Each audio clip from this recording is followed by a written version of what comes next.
Keeping. Let's go ahead and get today's session started and welcome our lovely speaker, Danielle Wallace. Danielle, the session is all yours, madam. Welcome, everybody. It is so wonderful to see some familiar faces from this side of the pond and such, and the other, and have we're going to have a really fun time here within our session topic, which is all about beyond engagement. So we'll be using Menti throughout the session today. So I will do encourage you to have that queued up.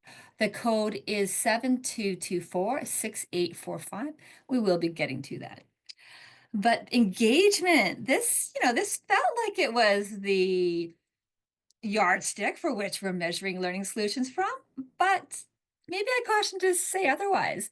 We all know training is a big investment, but how often does it lead to real results?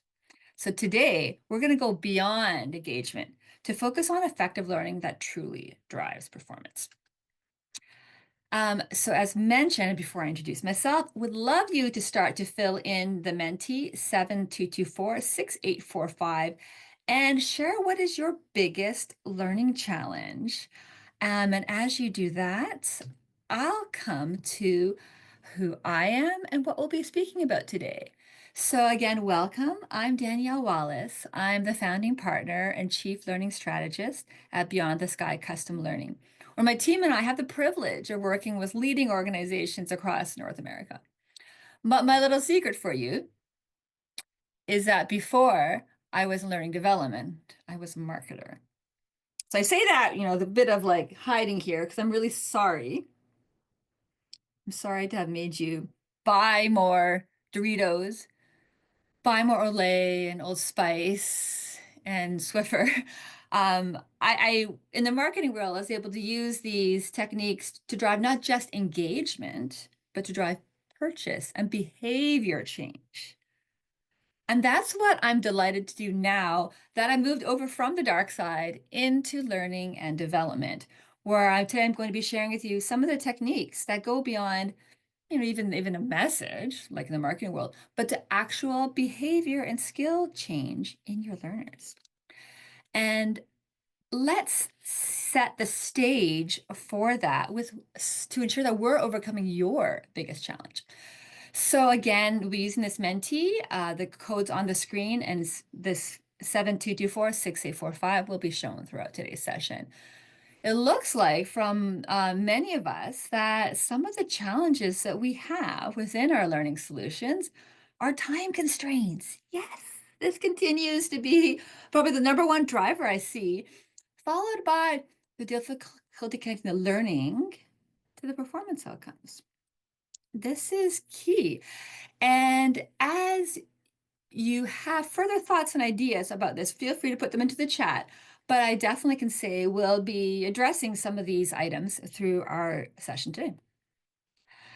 So with that, what is our session today? Today, we'll be looking at how to go beyond engagement to truly drive performance results. To set the stage for that, I'm really curious to know how you got good at your job. Maybe put into the chat, how did you get good at your job? How did you learn what to do so you're effective? Put that into the chat. Natalie's saying experience, and Carol's saying practice. It's practice, which many of us are saying as well. Let's speaking about networking. So it's like learning from other people. And also talking about feedback. So again, that combination of practice and feedback. And Tammy is saying you're learning from each other as you're doing this. This is this hands-on practice like Christopher is speaking to. Learning from examples, as Deborah is saying, asking questions to subject matter experts like Alexis is saying, and really learning, as Tamara is saying, through that trial and error feedback. Yes, this is indeed our modern learning world. The way it used to be, training used to be about experts sharing their knowledge while students passively took notes. The assumption was that you, as a learner, would retain it and you would acquire all the skills. But you just shared that actually most of what you learned was not through formal training. Things have changed, and so have our learners. The workforce now allows us to move beyond engagement, which is table stakes, and to focus on effective performance-driven solutions. So what I'll be sharing with you will help you transform your learning strategies to meet the demands of this fast-paced world. We now need to learn faster, just as you've been doing through your own experiences of practice and learning on the job. This is no longer about just pushing classroom training into some self-paced training or to some other solution. And you think about this, I'd love you to add to the chat. What instructional methods, maybe from your school experience or your college experience, that you had from this traditional approach just won't work for your modern work environment?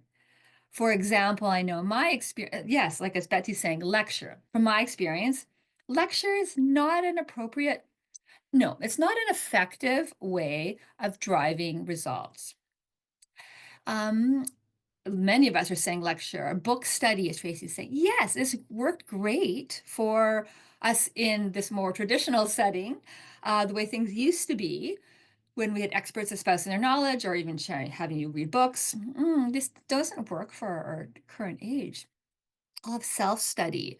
Um, Death by PowerPoint, as Kevin is saying, yes. These approaches in the past, while they might have worked, or even they could be overcome by having boring lectures with a great presenter. Maybe the presenter's skills are good, and maybe their presenter is able to share nice to know information because they're funny. This just doesn't, unfortunately, work into our environment today where the pace of change is so fast. And you've already mentioned there's limited time. We need to drive results faster. We can no longer afford to spend time on things that just maybe they're engaging, like a good facilitator, which definitely, don't get me wrong, we need that. But it needs to go beyond engagement. We're past due now. What worked in the past to make training effective just is no longer working for our fast-paced environment we have now. And just moving classroom training into shoving it into e-learning and coming through with all the role play, so coming through all the reading long communications pieces that Carol's speaking to, just doesn't quite work. So our solutions today need to be effective the first time. So learners are getting things the first time within our fast-paced world. And we're going to look at 7 ways of actually achieving that so you're able to have actually effective learning. The first 3 I'll be walking you through are all about overall approaches you can take to your learning solution. They're overall holistic approaches. The next 4 I'll be sharing with you are ones you can even use a la carte, depending on what levels of buy-in you get in your organization. Most organizations have limited time and budget. So it's important that we focus on the right areas to drive the best results. So this session isn't just about me sharing knowledge. No, no, no. I'll be helping you pinpoint where you can drive performance, and you yourself will actually be learning by doing. So with that to set the stage, I want to take you through the first of the 7 tips that we have. And this is all about the idea of designing for performance, not just knowledge. Curious, is knowledge useful on its own? Great, my head's filled with knowledge. Maybe it's with all those long communications that we spoke about, that Carol wrote up in the chat.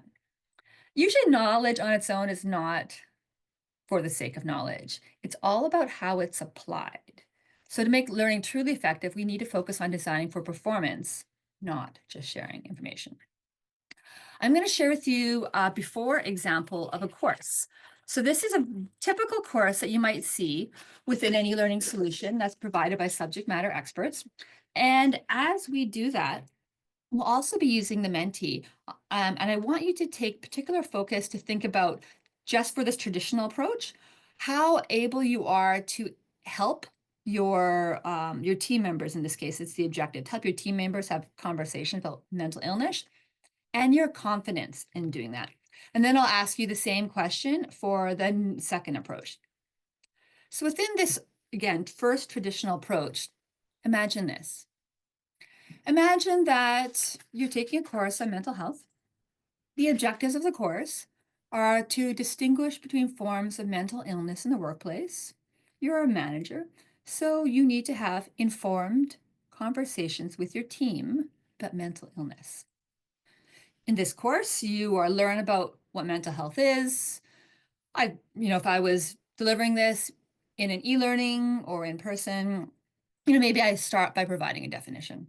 Mental illness is having a significant impairment in these. Then perhaps I'd elaborate and provide context. I might share that it's the biopsychosocial approach, meaning there are genetic, biological, environmental, social, and psychological behavioral factors. Then I'd tell you that I'd walk you through each of the 5 types of mental illness in the workplace. I'd provide some interesting stats, let's say, and then I'd finish off with a quiz. So I'd use this quiz to check your knowledge and to make sure you all pass. So you're all now skilled. So add into the mentee how confident you are to be able to have a conversation with your team members about mental health and how likely you are to have impact and actually help them. And as you do that, I'll share with you perhaps another approach. So imagine this approach. This is a snippet of the opening of the exact same course for the exact same objective. The objective being to have conversations about mental health with your team. So pay attention to, if there's lecture, which you have mentioned prior as one of the things from a traditional approach that maybe aren't effective nowadays, and pay attention to how people are figuring out how to have effective conversations. And there is audio with this. Let's begin by considering this scenario. I'm frustrated. Yaz was late to an important meeting again, and I was left making up excuses for her.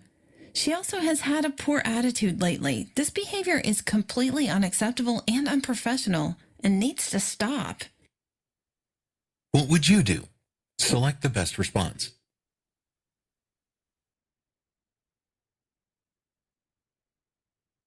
How many of your employees may be experiencing a decline in mental health? Start by having open conversations and sharing resources to support your employees. In this course, you will reflect on key information and scenarios when supporting your employees' mental health. Work through this workplace scenario to see if you can assist Chen. Meet Chen, a well-respected employee whose performance has suddenly started to deteriorate.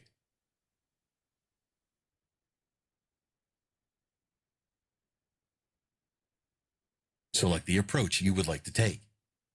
Chen, I need to speak with you over Zoom to discuss your performance. Hi, Chen. I wondered if everything is okay and if you'd like to have a casual chat on a Zoom call over coffee.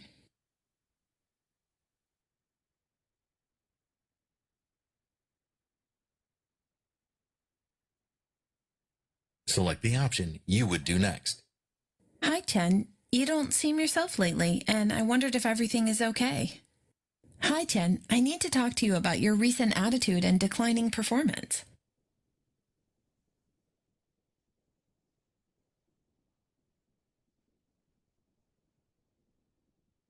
I'm fine.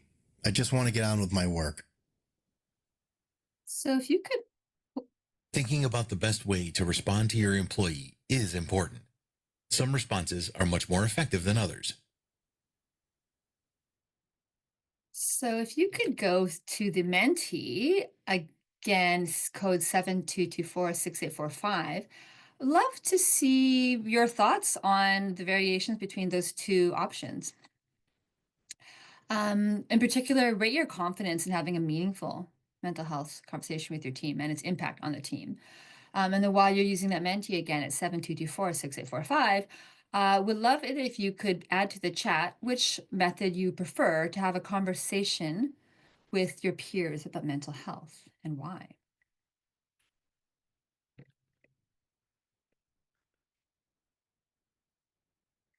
So as you write into the chat about which method you prefer and why, seeing here the traditional approach, so it looks like it's fairly low confidence in having meaningful conversations and therefore a low impact to help them. Where the second approach, the think try approach has higher confidence and more impact to help them. And why did you rate that as you did? I'd love you to put into the chat. What did you like about that second option? When people were thinking, and then they were trying, and then getting feedback. So Robin's like that it's real-time feedback. And I should say this is a snippet. It's this very small snippet of the conversation, so I extracted a bit for the purposes of our presentation today. Chris was talking about examples to practice. So as Cheryl was saying, it made it more real and more of a practical application, as Josh was saying. So, and Deborah's really coming to the core of this. It presented a scenario. It's a realistic scenario rather than just a definition. And the immediacy of what it is can be helpful. As Laura's saying, you're faced with real potential examples. So it's a safe space to practice, which is great for what training is. And Tracy's really summing up, it's just more effective. And this is not just more effective, but it's designed for performance outcomes. So beyond just sharing information, this actually drives results. So in the first example, we actually measured the performance change. So in the first more lecture example, people didn't take away the skills and they were the wrong skills anyhow. They're taking away the definitions of mental illness and learning new terminology, which didn't meet the objectives. And a second approach, when we validated that with our testing methods, the learners demonstrated that they were actually able to start conversations with empathy. And the key outcomes were met, which is to start conversations with empathy and use positive language. So this training approach, I mean, this is what we do here. We're really focused on making sure there's effective learning, otherwise there's no point. And most organizations struggle and many invest in training to share knowledge when ultimately we're trying to drive performance results. As you talked about earlier on, some of the constraints of time, which you mentioned the earlier mentee, and you also mentioned how you learn on the job, being you're learning. These all come together when we can create effective learning solutions that drive performance results. And this comes together with our second tip, which is the idea of apply instead of teaching. So we'll unpack many of the examples actually we shared in that opening mental health example. We'll unpack them throughout these subsequent tips, this being one of them. So imagine, what if learners could make meaningful choices to learn? And we're learning by doing instead of quizzing for remedial testing. So I'm going to be sharing with you as part of a course where people have been learning how to work effectively with their prospects. And in particular, pay attention to how quiz questions are being used. Remember Lara? Well, you recently ran into her. She asks if you could meet about her business needs. Remember, she owns an organic foods business, is doing well, and wants to expand. Use what you've learned to engage Lara and help her realize her financial goals. To gain her business, you must answer every question correctly. Which will you do before the meeting?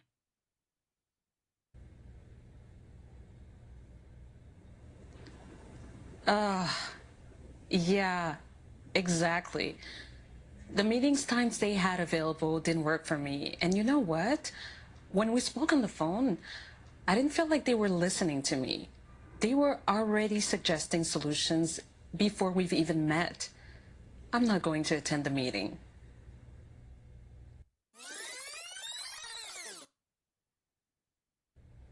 Yeah, exactly. I have a great feeling about this meeting. We're meeting at 6 p.m., so it doesn't take time from my crazy work day. And we're planning to talk about my business plan and really think through what I need to expand successfully. Yeah. Okay, thanks. I'll let you know what happens. So a different approach of how quizzes are being used.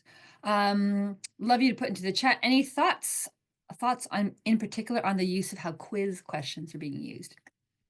And as you do that, I'll expand on that example. That video example didn't have teaching, but instead there was learning by doing. So likewise, this example here is a job aid. It drives performance. So we were asked to create training to take associates from level 2 to level 3 and handle more types of files. But actually training would be quite costly and ineffective, we felt. So instead we created a rubric that allowed associates to know what skills they needed to move from level 2 to level 3, and their existing coaches could assess them on those skills. So the results were actually phenomenal. There was a significant decrease in the error type as these associates moved from level 2 to level 3, and a much quicker learning solution than if we had taught them what was needed in the classroom setting, which was the original ask, and even have that gap between the classroom setting and their time on the job. A coaching rubric actually allowed them to be learning by doing. I'm curious to know for yourselves, what types of learning initiatives do you typically offer and what format are they in? And that helps us think through if you're able to have different learning solutions. Perhaps could you offer a job aid or a checklist to get around teaching people and then sharing knowledge? What types of learning initiatives do you typically offer? So onboarding, as Melissa is saying. Onboarding is a really good example. Within the breadth of that, there is potentially options for using checklists or having people learn by doing and getting feedback, whether that is through those leading the training or their peer coaches or their onboarding buddies, or whether it's through an e-learning. The learning by doing becomes a really interesting way to be able to have a faster skill acquisition. And Lindsay speaking about the having a knowledge center for on the job resources and job aids. Exactly. And we'll pick up on that further. Robin's using the idea of micro learning and asynchronous e-learning and job aids. So again, those are great examples. With those types of initiatives, perhaps too, you have an opportunity to be able to have ways people are learning, not just being taught at, especially with micro learning. Maybe people can actually be learning through the micro learning, using quizzes, not to punish, but to think through different options. And oh, you guys are great examples here from the mixed mode onboarding, creating videos with peer-to-peer interaction for customer soft skills. Tracy, that's great. So that's an effective way that people are actually learning by doing. These are, again, Laura speaking to managers, play a key role in this. Watching skills-based e-learning and then sending it to manager to coach the skills and practice. Absolutely. And I'll be sharing actually in my next example, that example, Laura, but at scale. So imagine if we could have Laura's idea where people are, they're playing a key role in their learning. But instead, perhaps what if their manager's not available? Could learners still get that type of feedback? So in the mental health example, we saw there was feedback, but what if we could go even further than just in e-learning and speak to more of what Lara's speaking about with more personalized feedback? This comes to level 2 on AI in learning and development model that I have, where the first level is using AI to make our jobs faster. But level 2, which I'll speak to now, is about having learners interact with AI to get that feedback, as an example, on scale.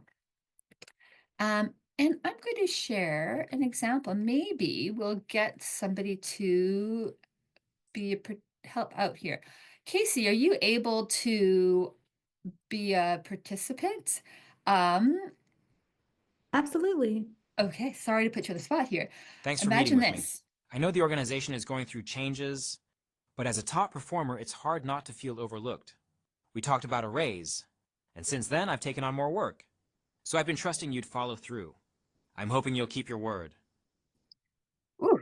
So imagine your employee comes to you with that, saying, I know we're going through layoffs, but you promised me that you'd give me a raise, so I'm a top performer, so how are you going to keep your word? Ooh, that's a tough conversation. Wow, geez, man, I don't want to, I feel pretty embarrassed practicing that amongst I feel a bit embarrassed practicing that amongst peers. In the confines of like me one-on-one with e-learning, that's much better. Casey, maybe because we are practicing with a large group, maybe give a really silly answer and we'll lower the stakes a bit. Give a really silly answer as to if you are this person's boss.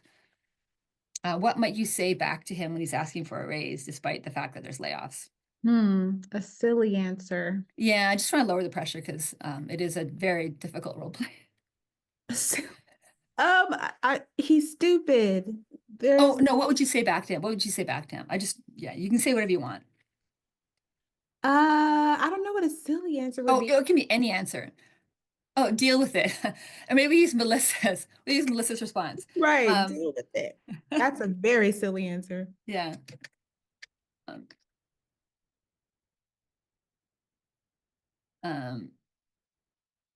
I didn't forget about you. And okay, well, that's good. I'll combine a bunch of these.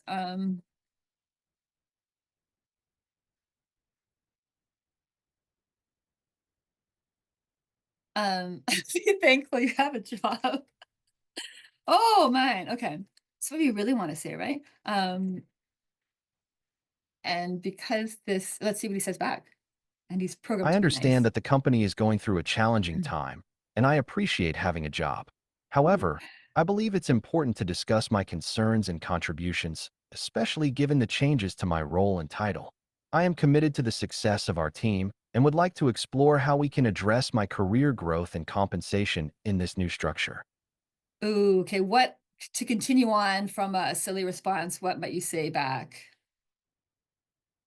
I'll copy what Rebecca's saying. This is so we're continuing on the conversation. And let's see how our personalized 100% scale feedback Rating is. 2. The manager failed to acknowledge and validate the employee's concerns, showing a lack of empathy and active listening. Their responses were dismissive, offering no support for career growth or constructive dialogue. It's true. This is custom created. Custom created this. It's in articulate storyline, but it doesn't matter. Like it's not built into storyline. It's custom created. We could create it in Captivate or storyline, whatever. What's really interesting in these examples is that they're getting to actually what Laura was speaking about, is about we do learn through role plays and the manager plays an important part. But what if managers don't have time or money? How can we still practice having difficult conversations, as an example, safely, as others spoke about safe practice, and still benefit from the rich feedback at scale where we can use tools now to allow us to do that. And what's fun is that every single time it's a completely different response. I programmed that one to be fairly easy. They can be programmed many different ways depending on what skills are needed. So yeah, I use a particular storyline. Here's another example. I've sped it up. About trying to take time off over the holidays, and you need to respond back to your employee who is having a situation. Your response could be perceived as indirectly questioning the team member's responsibility or implying that they haven't considered their workload, which might make them feel defensive. Instead, consider a more empathetic and direct approach. So there's various different ways of being able to provide that feedback at scale to allow people to learn by doing, which is the main theme. Curious to know if you have used, are there any opportunities in your organization to be able to use AI at all? So as you put that into the Menti at 7224-6845, these themes of learning by doing are persistent, whether they are through AI, as we just discussed, whether it's through a coach or a manager providing these feedback as well. The whole theme is to have people learn by doing and to try to really limit the amount of lecture. And you'll see throughout this, the ways quiz questions are being used throughout, like quiz questions, you could call that. In the role play example, you're asking and answering questions. We're not doing remedial testing of just knowledge. It's all application based. And Rebecca's saying, so we do a lot of testing on the backside to make sure there's less hallucination risk, and which has dramatically improved each month actually through the various large language models. And so, yes, many of us, as Natalie's saying, aren't allowed to use AI due to security, which is definitely where most organizations are at. Although it seems we have a more progressive group here today, which is awesome. These are the same things to, I'd say, keep aware of as the landscape unfolds. So you have in future at your arsenal just a wealth of different options to be able to have people to be learning by doing. And many of us are level 1, which is awesome. And yeah, keep this in the back of your head to think about effective ways at driving learning to drive direct performance results. So if we looked at designing for performance and these themes about not just sharing knowledge, and a good way of doing that is by having people apply their thinking, whether it's a more conventional approach or whether it's with AI. You notice that many of the past examples that I've shared when I was talking about learning by doing use stories. And this is important. Storytelling and the next 4 examples I'll be sharing with you are all ways that people can be learning by doing, and they can even be used a la carte. So say you don't have organizational buy-in for your compliance training to have it be more case-driven. Can you instead use this technique then more a la carte? So this is an example of a compliance case study where we used, it's an AI avatar, but we used it to create a story. And importantly, it's not an AI avatar just lecturing, because you've already spoken to the fact that lectures and death by PowerPoint is not that effective. What if instead we could use stories in a way that quickly and easily can convey the point of your message and have people, again, learning by doing? Other ways that can be very effective is podcasts. So in this example, they'll be used for storytelling via internal podcasts. It's gaining traction in a lot of organizations. Thanks for joining us for a day in the life. Other examples of sharing stories can even be by your learners sharing their stories, their success stories, again, to help depict how it's relevant to them. We've even done storytelling to drive relevance and application in different formats. Again, whether it's a comic or whether it's a video, it's a podcast, or it's an AI avatar, there's many ways of using this idea of storytelling. I'm curious to know where you're using storytelling. We can put that in through the Menti, and I'll share another example. So if you add to the Menti 72246845, if you're using storytelling, or maybe you want to use it more, or maybe you're actually using it quite a bit. Storytelling can be effective. One common way of using it is with videos. And whether it's AI avatar video like I shared, or whether it's other different types of video formats, it's a way to help dramatize your learning point and to help bring whatever you want to convey in a way that people can then answer questions to in a way that's relevant to them. So twine scenarios, as Natalie's saying, is using that. And overall, a lot of us are using storytelling occasionally, such as adding a scenario to reinforce a quiz point.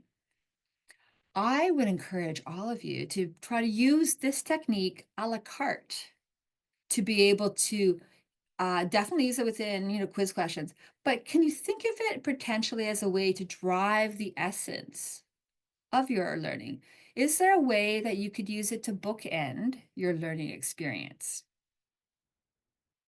For example, we literally created a course in 5 days just from raw content due to a compressed timeline.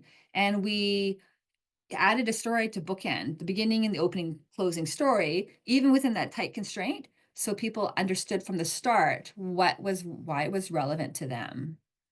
Why should they care? And it provided the closure at the end. So it's a way to even go beyond just having it in quiz questions to further drive relevance. Yes. So Besides storytelling, another technique to use in almost any training is to look at ways to support performance instead of just teach. So you spoke earlier about the use of job aids. Thank you for that. Often, a course isn't even the solution itself. Often, job aids or manuals and process guides become more relevant, or even in-context help for digital adoption platforms. And I'm seeing through the past chats, Lindsay, you were speaking about using a knowledge center. So this is great that people are actually able to get what they need when they need it. Um, to access their key resources to get their role done. Again, the goal isn't training for information. The goal is that people can do their roles. And that's where job aids become really useful, whether it's to replace a course, whether it is to supplement a course afterwards. I'm curious to know if there's situations where you could use job aids or resource guides instead of traditional teaching. Is there ways and even Robin mentioned earlier about using micro-learning, asynchronous learning job aids. Is there ways that you are using job aids or could use them further? Tracy speaking about technical support knowledge articles. Yeah, a fabulous example. So I've seen a lot of systems training as an example. Wow, where people are being taught the system, where in real life, and in our real lives, in our modern fast-paced world, we would actually just do better by having the knowledge support articles we need right there in our second screen, hopefully it's two screens, and just doing it versus being taught how to do something on a system without the hands-on practice. It's the learning by doing that becomes really key. Um, uh, the exception can be sometimes doing is those compliance requirements. For that, actually, we have even used job aids for compliance requirements. In this example here, where there's a infographic, we've actually put some of the ancillary information into an infographic to ensure everything was being covered. So we could focus the rest of the course on really driving performance. Learners do love cheat sheets, as Carly's saying, yeah, are a tool to use. And Carol also speaking about the need for the use of infographics. These are great tools that can replace a course, supplement a course, and most importantly, provide a better means for people to be able to learn by doing and more closely mimic real life. So I commend you on those. So besides storytelling and performance support, another technique to use in almost any training a la carte is the opportunity to reflect. It's often overlooked to have this honest type of reflection. I've actually been purposefully doing this throughout our session today, whether it's the mental health example where I asked you to reflect, or even all these other use cases of your own I've asked you to reflect upon. I encourage you to think about how you can incorporate reflection in any learning solution. So this example actually incorporates it within an e-learning where typically reflection's missed. So we actually built it in to have people take away and think about what they're learning and how they're directly going to be applying it on their role. This is an Arise course. And then they're able to actually save that PDF so they could use that as an action plan for their use. So I'm going to get you to take a few moments to reflect upon where you or your team's impact is on these 6 techniques so far. So again, in the Menti, it code 7224-6845, reflect upon and answer the questions that are there. I'll give you some quiet moments to do that. It is in the Menti, and I'll put an expanded version here on the screen. And then while you're doing your quiet reflection, I'll answer some of the questions that are coming through here. So some of the questions I'm getting are about the examples themselves. So that was a custom block, Lindsay, that we put into Storyline, so custom program within JavaScript to enable people to type in the response and then get a PDF afterward of it. You could also trigger it to email it to you. And then likewise, the other example where I embedded a large language model into Storyline, it's with custom programming, so custom JavaScript with APIs.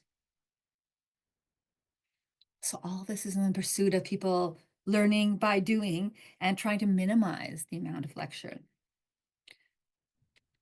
So again, continue to reflect upon where your impact is. I'm seeing a lot of thoughtful reflection and a lot of similarities, actually.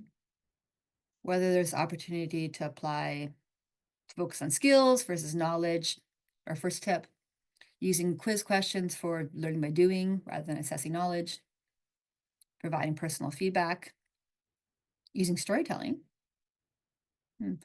job aids to support continued improvement, and having time for reflection. Note down which one provides the biggest opportunity for you. That when implemented would really save you more time, money, stress, because these end up becoming your own action plan. I'm going to leave that Menti open. Again, I do encourage you to list where your own opportunities are, because reflection is most commonly missed within any learning solution. Typically, it's cut. Typically, debriefs are cut as well. That's where people learn through getting rich feedback. But this becomes the means for how you could actually incorporate what you're learning today, to drive meaningful impact. So leave that open, and do take the opportunity to reflect. So that said, with our 6 tips so far, sometimes you need to engage. So when you do need to engage, do strive to be unique and performance-based. And with this example, as I share, accessible. So this is an example where we were creating this is a publicly available course, where we're creating a multi-language, fully accessible course to reach a range of different learners that needed to acquire this critical basic skills. And importantly, it is showcasing some of the prior examples, which I shared about the focusing on the application base through different scenarios and trying to really eliminate lecture. And doing so in a way, though, that when you need to engage to ensure that it's accessible, that people can actually fully experience your course, meeting WCAG guidelines, or in this case, also meeting multi-language guidelines. So I'm really curious to know what are the things that are resonating with you most in terms of what we've covered so far? I'm seeing great reflection here. I love it. I'm going to move this on to the next, though. If you could pin your focus area in terms of the items we've spoken about so far, where do you want to drive your attention to? Is your own transfer from the session going to be on having more design for performance, not knowledge? Are you going to be striving to have people apply more instead of just teaching? Are you going to look at ways to have personalized feedback, whether that's through e-learning, whether that's through a classroom or other technology-enabled means? Or perhaps, and again, you could use the pinpoint on the Menti. Perhaps you could use storytelling. It could be used a la carte, cost nothing, weave it in, maybe bookend a course. Or maybe it's rethinking performance support.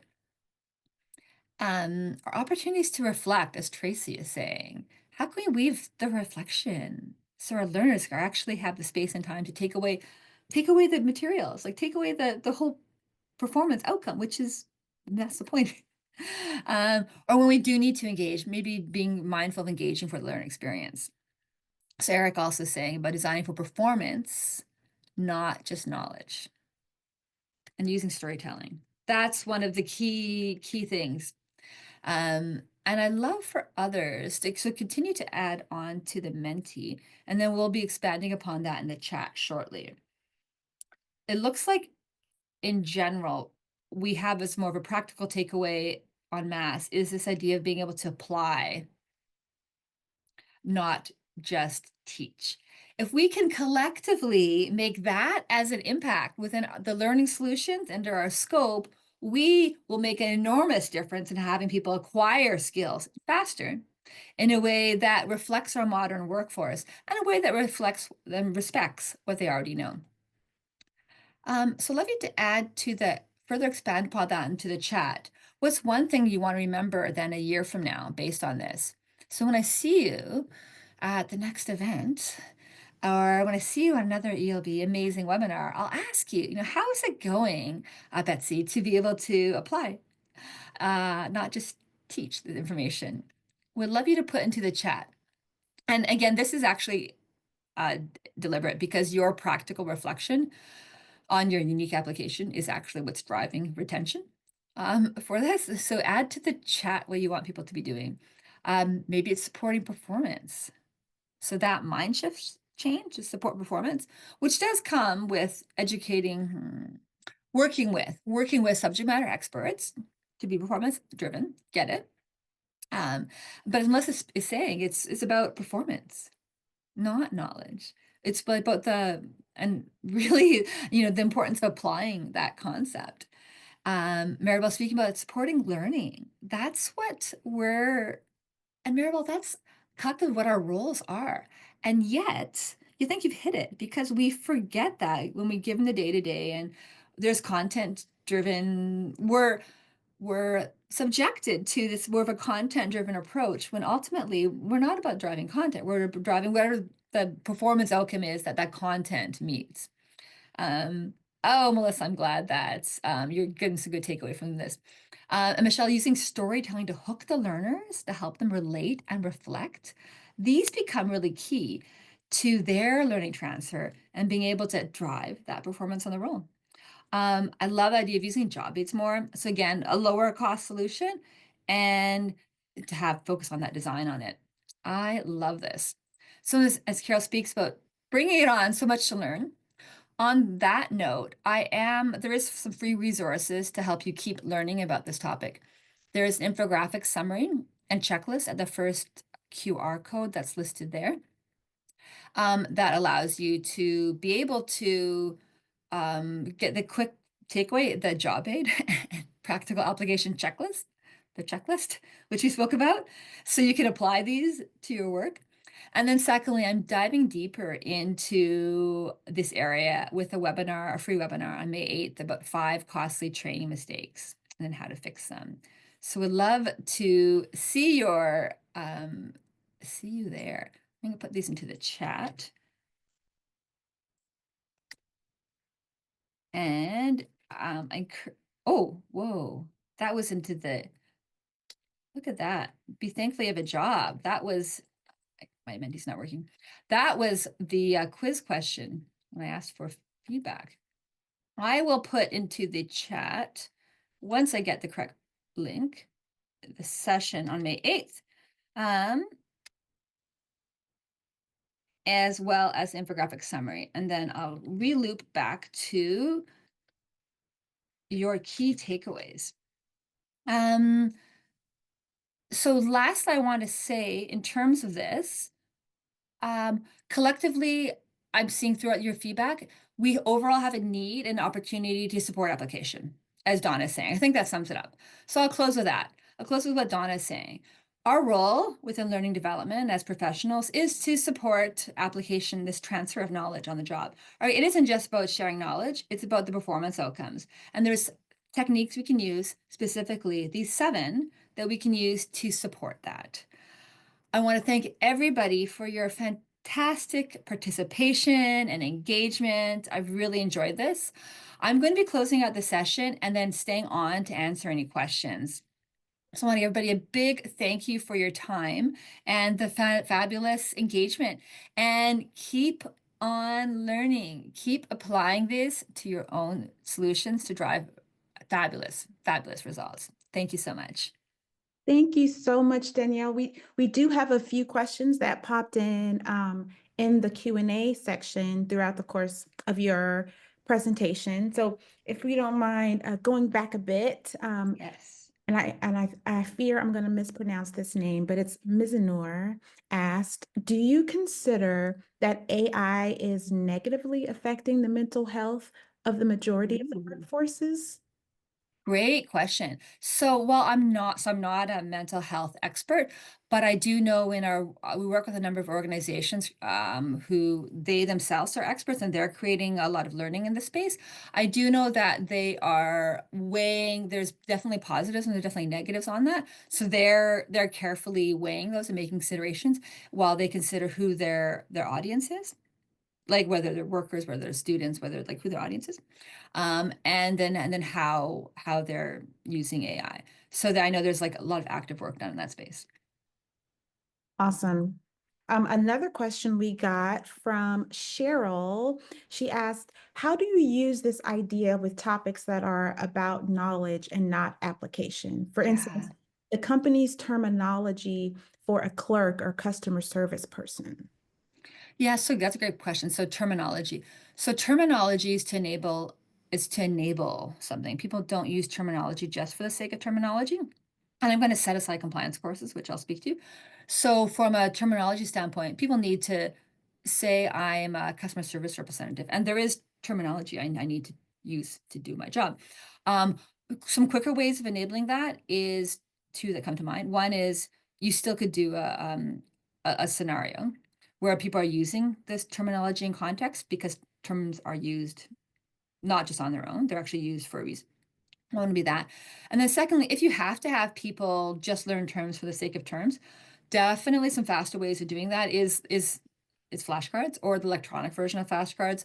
It's not about it's or using quizzing, but quizzing to learn.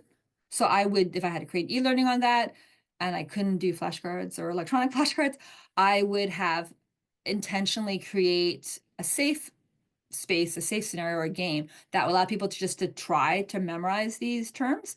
And through the trying and failing of it, they will learn it a lot faster. It's a great question. Yeah, So and we they're learning by doing, basically. I'm sorry, yeah. So we had another question about AI. Going back to that, Rebecca asked, what is the risk that the AI gives a hallucinated answer? Yeah, so that actually has come a long way. Like every month there's significant improvements. And we've been even working on our example for the past 3 years, and there's significant improvements and a significant decrease in hallucinations.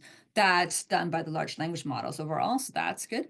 And then there's definitely work that we do on our back end that every other vendors do on their back end to reduce that. So you can actually program that in through your different parameters. So very important point. And then the third thing I'll add to that is we have disclaimers as well to ensure that these are luckily used for training purposes, so it decreases the risk. We're not actually talking to customers directly, but there is disclaimers that you are to use your judgment and realize it is AI.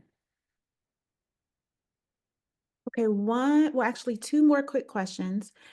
Carol said she would love to hear your ideas for those of us who don't have articulate storyline, etc. She said she's always looking for creative ways to deliver learning with very limited resources. Oh yeah.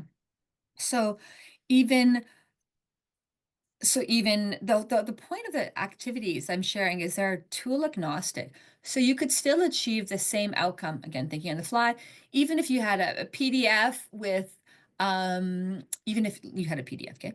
So I could design a course, even with a PDF, that had a story in it. And with PDFs, you can have hyperlinks to have people select which option they want in the story and it moves to a different point of the PDF so they can see if they're right or not and get feedback based on that choice. Or you could have that same thinking in a classroom course, in a virtual session. The opportunities to weave in stories are free. The opportunities to have people try, like to try to get feedback in turn, however that is. Like it's the learning by doing that drives it's the learning by doing that drives the learning outcome. It's not about, which tool it's in per se. The tools can enable that, or whether it's even using some of the more cost-effective or the free plan versions of the online tools such as Kahoot or Menti or such. That's a great question. And I don't think the budget itself is the limiting factor that says, no, you can't do any of this. That's awesome. Okay, one more quick question. Catherine asked, she said, you shared an example of a course that was created for Credit Canada that was public facing. Would you be able to provide that link to the course? I can do that. I can see if I can do that now. While I entertain any other questions. Let me grab the link. We've got one more Great question that just got dropped into the Q&A. They said, I would like to hear more about compliance. Yeah, that's a good one. So compliance, I'm trying to multitask here. I get my other example. Give me 1 second to find credit card. Okay, got credit card. So compliance is a bit tricky. So I won't argue. Compliance is a bit trickier. The challenge with compliance is often the solution is actually just to share knowledge. Like there isn't. I'm thinking of some compliance courses we're doing now. People already know how to do it. They're already doing it. So there is actually no performance change needed. There's no knowledge change that's needed. I'm like, wow, this is just really to track. So that's where this is not, it's not a performance-driven outcome. Then there's other compliance courses where people actually need to change their behavior. So they actually have to, follow, they have to raise the flags to ensure that money is not being laundered. They have to, notify the right processes and channels. In that case, that's where storytelling can become really rich, and having people, especially at the start of a course, where we add in what the risks are. Thinking we do a lot of compliance courses. At the beginning of the we'll have a story as to say what the risks are, saying it's electronic communication. You can't be emailing things, as an example. We'll touch upon that story throughout, while still keeping all the stakeholders happy with the compliance information that's needed. And then as we refer to that story, then we'll also bookend with that story, so there's closure. And because it's a story-driven approach, people understand, oh, this is important. That's why it's important. There's consequences. Okay. And what would I do in that situation? Would I just send them the text of the information because it's quick? Or would I take the time to compose an email through the correct channels to avoid triggering any compliance issues and risks? Okay.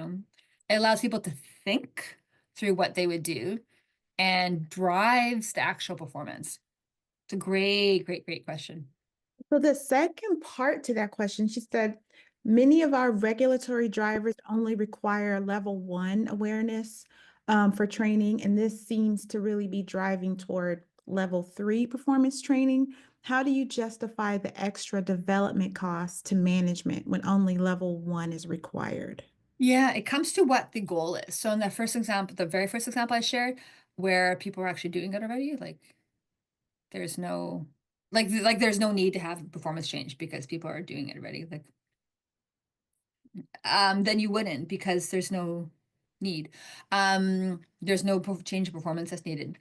You would justify it by saying, if you wanted the actual skill change, if you actually wanted people, in this case, for the communication and not sharing what you're not supposed to electronically, the organization really wanted that. It wasn't just lip service. They actually, people cannot, it's super important. They actually have to follow procedures. So we use the extra time, and it wasn't that much extra time to add in a story and write it in plain language. But the differences of that versus the bare basics of having their policy and, an attestation at the end, but a policy nobody understands. I mean, that leads to definitely a significant difference in performance. So that's how we're able to justify that. But overall, some of these a la carte, the a la carte solutions, are much easier to be able to implement and much more cost effective. Awesome. I think that wraps up the questions that we have. And if you were still pouring in, just information about how to reach you on LinkedIn and things like that. And we're going to give that information to everyone, if you don't mind, Danielle. When we Please. send the recording, which that was another question that came in, we're going to send the recording of this webinar next week. So you'll have this to reference, and we'll throw in Danielle's LinkedIn so you can follow her and everything, so you can see, keep up with what she's doing. So we are so thankful to Danielle, first of all, for this wonderful, very information-packed session, and we're appreciative to everyone for all the engagement. You guys are amazing, and look for that email next week with a link to the recording so you can review this a bit later. Thank you, Amazing. guys. Thank you so much, everybody, for your great participation. Thank you.